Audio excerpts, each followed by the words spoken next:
Hello అండి. ఈరోజు మంచి ఔషధ గుణాలున్న మునగాకుతోటి మంచి కూర రెసిపీ అనమాట. మంచి టేస్టీగా ఉంటుంది. మునగాకు చాలా పోషక విలువలు ఉన్నాయి. ఎన్నో రకాల మొండి వ్యాధులను తగ్గిస్తుంది. తినాలి అంటున్నారు. ఎలా తినాలి, ఎలా తింటే టేస్టీగా ఉంటుంది అనేది నేను ఈరోజు కూర చేసి చూపిస్తాను. అందరూ తినలేరండి. మునగాకు బాగా ఇష్టపడి తినాలి అనుకున్నప్పుడే తినగలం, కానీ లేకపోతే తినలేం. కానీ ఇలా చేస్తే మాత్రం తినగలం. కొంచెం రసంలో, సాంబార్లో, పప్పులోను కొంచెం కొంచెం వేసుకున్నప్పుడు బాగానే ఉంటుందండి. ఎక్కువ మోతాదులో తినాలంటే మాత్రం బాగా ఇష్టపడేవాళ్ళు బాగా తింటారు.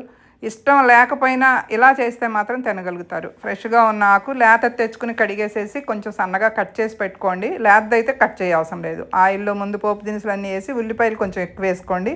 ఈ ఉల్లిపాయ ఎక్కువ వేయటం వలన కూర రుచి కొంచెం పెరుగుతుంది. ఎందుకంటే అదంతా ఆకే కదా, ఇది కొంచెం తీపిదనం వచ్చి మంచి కాంబినేషన్ బాగుంటుంది. కొంచెం వగరు ఉంటుంది కాబట్టి మునగాకులో సరిపోద్ది. ఈ ఉల్లిపాయలో ఉన్న తీపిదనం దీనిలో ఉన్న వగరికి చక్కగా టేస్ట్ బాగా సరిపోద్ది అనమాట. రెండు కలిపి వేయించుతాం కదా. ఇంత ఎక్కువ ఆకుంది కానివ్వండి, మూత పెట్టి మగ్గబెడితే ఎంతో ఉండదు, కానీ ఎన్నో పోషకాలండి. మేము చెప్పవసరంలా ఇవాళ రేపు యూట్యూబ్లో చూపిస్తున్నారు. కావాలంటే మీరు నెట్లో చూడండి. చాలా మంచిది ఆరోగ్యానికి. అది వేగే లోపల కొంచెము డ్రై ప్యాన్లో కొంచెం వేరుశనగ గుళ్ళు వేసుకుని ఇవి చక్కగా దోరగా లోపల వరకు వేయించేటట్టుగా చూడండి.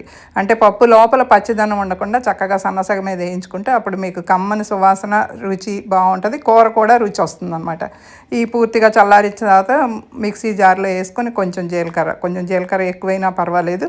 అలాగే వెల్లుల్లి ఇష్టపడేవాళ్ళు వెల్లుల్లి వేసుకుందరు, కానీ ఇది సగపడి మిక్సీ అయిన తర్వాత అప్పుడు వేసుకోండి.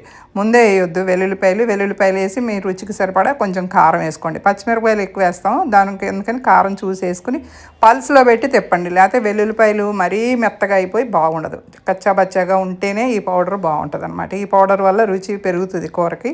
అసలు కొంతమంది ఏమీ వేయకుండా కూడా చేసేసుకుని తినేస్తారండి. అదేంటంటే అది ఇంకా ఆరోగ్యానికి మంచిది. కొంచెం మగ్గిన తర్వాత కొంచెం ఉప్పు వేసుకుని, పసుపు వేసుకుని అప్పుడప్పుడు ఇలా కలుపుతూ మధ్యలో మూత పెట్టుకుంటూ ఉండండి. మగ్గిపోతే మాత్రం మూత పెట్టద్దు. మగ్గలేదు అనిపిస్తే మాత్రం కొంచెం ఇలా వాటర్ జిమ్ముకోండి. మీరు బయట నుంచి తెచ్చిన కూర అయితే కొంచెం వాటర్ పట్టచ్చు, కొంచెం వేసుకోండి కావాలంటే. మరీ మెత్తగా ఏమైపోదండి. తోటకూరలాగా ఎట్లయినా ఇది పొడిగానే ఉంటుంది ఈ కూర.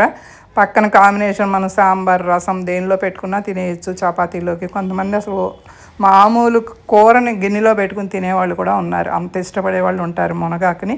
అది వైద్యానికి మంచిది, ఆరోగ్యానికి మంచిది అనే దాంతో ఇంకా ఓపికగా తింటున్నారు. ఇలా పూర్తిగా వేగిపోయిన తర్వాత ఈ పొళ్ళన్నీ వేసేసుకుని కొంచెం పచ్చి కొబ్బరి తురుము కూడా వేసుకుంటే మరింత రుచి పెరుగుతుంది మీ కూరకి. అప్పుడు హ్యాపీగా ఎవరైనా తినేయొచ్చండి.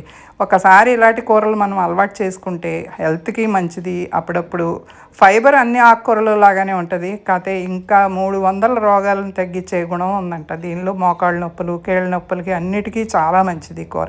కొంచెం ఓపికగా అప్పుడప్పుడు ఇలాంటి కూరలు చేసుకు తింటే హెల్త్కి మంచిది, టేస్ట్ బాగుంటుంది, వెరైటీగా ఉంటుంది. పిల్లలకు కూడా చిన్నప్పటి నుంచి ఇలాంటి కూరలు అలవాటు చేస్తే చాలా బాగుంటుంది. నచ్చింది అనుకుంటున్నాను. నచ్చితే ఒక లైక్ చేయండి.